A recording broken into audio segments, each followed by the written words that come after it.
ने सोचा है हमें जीवा के साथ साथ कान क्यों मिले। अब आप कहेंगे सरल सी बात है, ताकि हम बात करने के साथ ही सुनना भी सीख लें। अब इसका एक और तात्पर्य है। पहले मुझे बताइए, स्वयं की प्रशंसा सुनना किस किस को अच्छा लगता है? सभी को अच्छा लगता है। अब यही है सार। यदि इन कानों से आप स्वयं की प्रशंसा सुनना चाहते हैं तो सर्वप्रथम इस जीवा से दूसरों की प्रशंसा करना सीखें। अब प्रशंसा के विषय में एक अत्यंत महत्वपूर्ण बात आपको बता देता हूं। कभी किसी की प्रशंसा यदि आप करते हैं तो सर्वप्रथम उस व्यक्ति का उत्साह बढ़ जाता है। तत्पश्चात स्वयं यदि झांक कर देखें तो इस मन में भी संतोष और प्रसन्नता आ जाती है। और एक बार ये मन प्रसन्नता से भर जाए, तत्पश्चात कोई प्रशंसा करे या ना करे, कोई अंतर नहीं पड़ता। इसलिए सदैव दूसरों का मान करें, आदर करें, उनकी प्रशंसा करें, प्रसन्नता बांटें। जिनमें जो भी अच्छाइयां हैं उन्हें बताएं, उन्हें स्मरण करवाएं कि वो भी अच्छे हैं। उनका उत्साह बढ़ाएं, वो जीवन में आगे बढ़ेंगे और ये जीवन आपको कभी पीछे नहीं रहने देगा। क्या आपने कभी दर्पण देखा है? क्या हम में से ऐसा कौन है जिसने दर्पण नहीं देखा? सभी ने दर्पण देखा है, दर्पण में स्वयं का प्रतिबिंब भी देखा है। किंतु किसने सोचा कि उस दर्पण के पीछे क्या है, उस प्रतिबिंब के पीछे क्या होगा? होता कुछ ऐसा है कि उस कांच के पीछे एक धातु की परत चढ़ाई जाती है, जिस कारण से जब हम देखते हैं तो हमें अपना प्रतिबिंब दिखता है। अर्थात कांच को कुछ इस प्रकार कर दिया गया है कि प्रकाश जिस ओर से जाता है उसी ओर पुनः वापस लौट के आता है, तभी वो दर्पण कहलाता है। यही है जीवन का सत्य भी। यदि हम अपना पूरा ध्यान केवल लक्ष्य की ओर केंद्रित करते हैं, यहां वहां नहीं भटकते हैं, तो न केवल हम अपना लक्ष्य प्राप्त करने में सफल होते हैं, बल्कि हम दूसरों का मार्गदर्शन करने में भी सफल होते हैं। तो क्या आप बनना चाहेंगे ऐसा व्यक्तित्व? चयन आपका है। पाना और खोना दोनों जीवन के अभिन्न अंग हैं। हम कुछ पाते हैं, कुछ खोते भी। कुछ स्वप्न साकार होते हैं, कुछ लक्ष्य अधूरे भी छूट जाते हैं। जीवन में ये होता है, हर एक के जीवन में होता है। किंतु जब भी हम किसी से मिलते हैं, हम कौन सी बातें करते हैं? हम उसी की बात करते हैं जो हमने खोया है। स्वयं भी दुखी होते हैं, सामने वाले के मन को भी दुखी कर जाते हैं। इससे कुछ विपरीत करने का प्रयास कीजिए, सकारात्मक बनने का प्रयास कीजिए। ध्यान उसी पर दीजिए, स्मरण केवल उसे ही कीजिए, महत्व उसी को दीजिए जो आपके पास है। जो आपके पास नहीं, उसकी आस में त्रास क्यों सहना? उसी की गिनती कीजिए जो आपके पास आज यहाँ वर्तमान में। जैसे मैं कंस मामा की गिनती नहीं करता जिन्होंने मेरा बालपन झंझोड़ा। मैं गिनती करता हूँ यशोदा मैया की, मेरे बलराम दाऊ की, मेरी राधे की, जिन्होंने मेरा जीवन संजोया। सोच, ये सोच सच बनकर सामने आती है, ये कठोर सत्य है। क्योंकि सोच ही वो बीज है जो सत्य रूपी पौधे को जन्म देता है, उसे विकसित करता है। अब सोचिए, यदि ये बीज ये अकड़े का हुआ तो ये छाया नहीं, ये केवल कांटे देगा। वही यदि ये बीज बरगद का होगा तो वो एक ऐसे वृक्ष में विकसित होगा जो अनेक वर्षों तक अनेक पीढ़ियों को छाया देगा, पंछियों को घर देगा। उसी प्रकार ये सोच, यदि ये सोच छोटी सोच हुई तो आपको शंकाएं ही देगी। यदि ये सोच बड़ी हुई तो आपको समाधान देगी। तो सोच समझकर अपनी ये सोच चुनिए।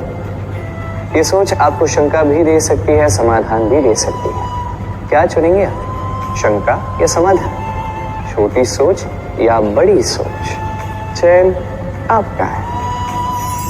जीवन और मृत्यु दोनों जीवन के दो अटल सत्य। जिसने जन्म लिया है उसे मृत्यु प्राप्त होनी है, यही नियति। अब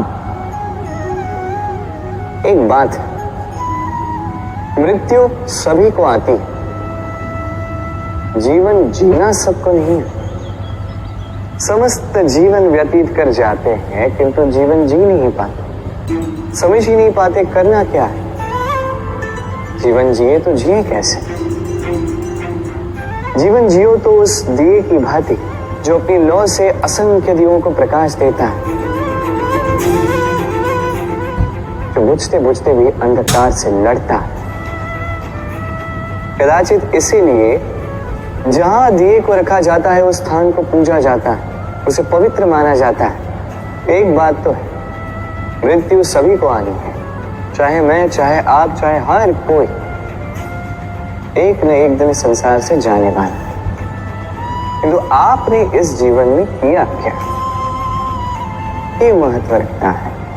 और जिसे जीवन जीना आ गया वो मृत्यु के पश्चात भी जीवन जीता है, वो अमर बन जाता है।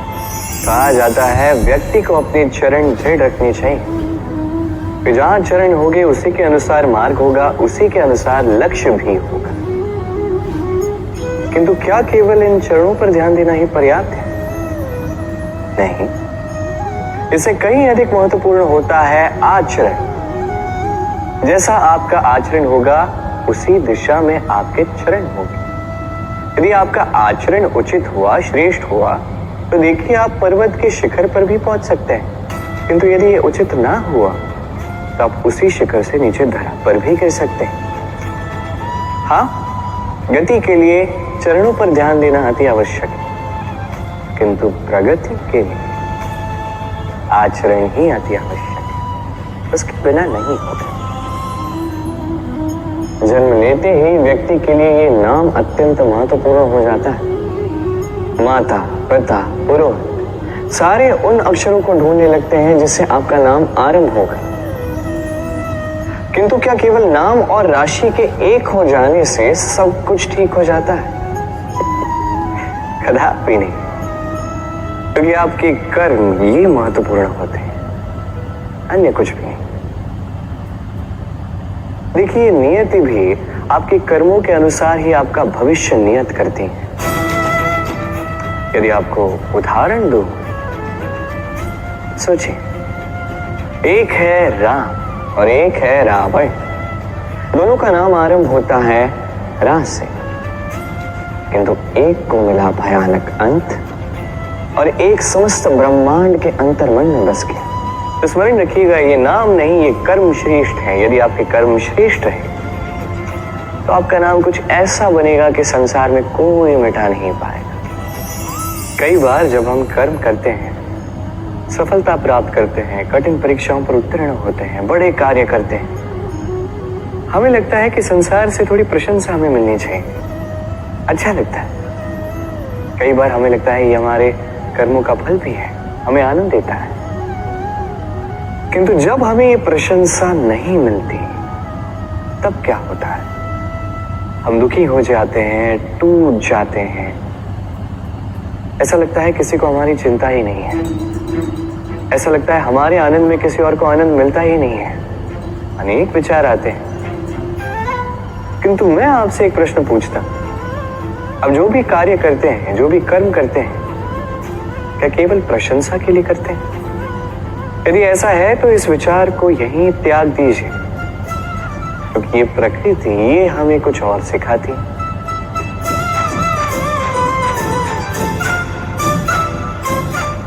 इस पुष्प को देख लीजिए,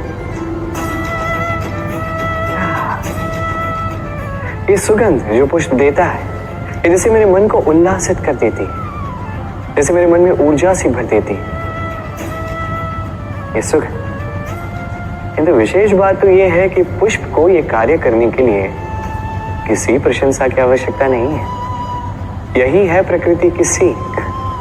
जो सच्चा होता है, जो सत्कर्मी होता है, उसे प्रशंसा की आवश्यकता ही नहीं, क्योंकि उसके कर्म ही उसकी सुगंध होते हैं। देखिए, इत्र जो है वो नकली फूलों पर लगाया जाता है, सच्चे फूलों को इसकी आवश्यकता ही नहीं। इसी प्रकार आप भी कर्म करती जाइए एक शुभ भाव के साथ। इस मन को सदैव सदैव शांत रखिए, साफ रखिए। यदि ऐसा करोगे तो आपके कर्म इस प्रकार सुगंधित होंगे कि आपके जीवन में केवल और केवल आनंद ही होगा। तो इसी आनंद के साथ कहिए राधे राधे।